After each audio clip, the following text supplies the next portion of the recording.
નમસ્કાર દર્શક મિત્રો, ગુજરાતમાં આપનું સ્વાગત છે। વર્ષ 2027માં ગુજરાત વિધાનસભાની ચૂંટણી યોજાવાની છે, જેને હજી ઘણો સમય બાકી છે, પરંતુ અત્યારથી જ ગુજરાતના રાજકારણમાં ભારે ઉથલપાથલ જોવા મળી રહી છે।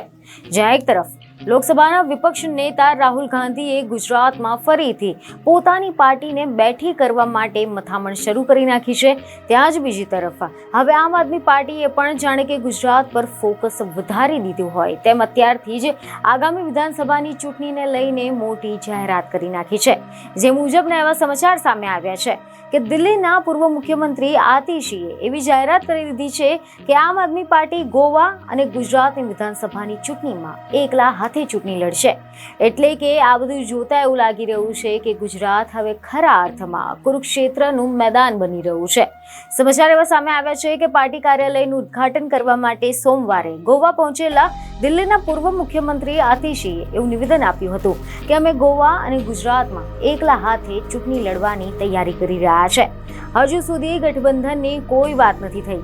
ગોવાના લોકોએ વર્ષ 2022માં ભાજપને સત્તામાં લાવવા માટે મતદાન કર્યું હતું અને તે દરમિયાન કોંગ્રેસે 11 જેટલી બેઠકો જીતી હતી, પરંતુ એના 8 ધારાસભ્યો પાછળથી ભાજપમાં જોડાઈ ગયા હતા।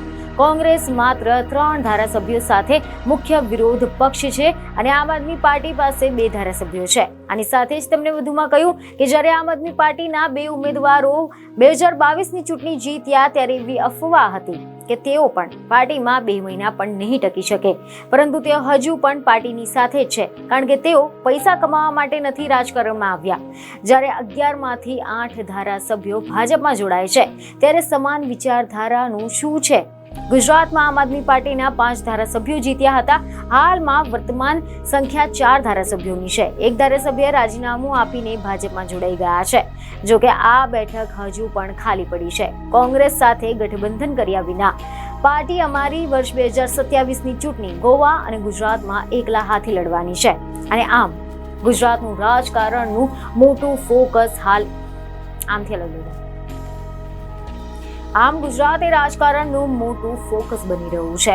ભાજપના અભેદ ગઢ ગણાતા ગુજરાતને તોડવા માટે કોંગ્રેસ અને આમ આદમી પાર્ટીએ અત્યારથી જ કમર કસી લીધી છે।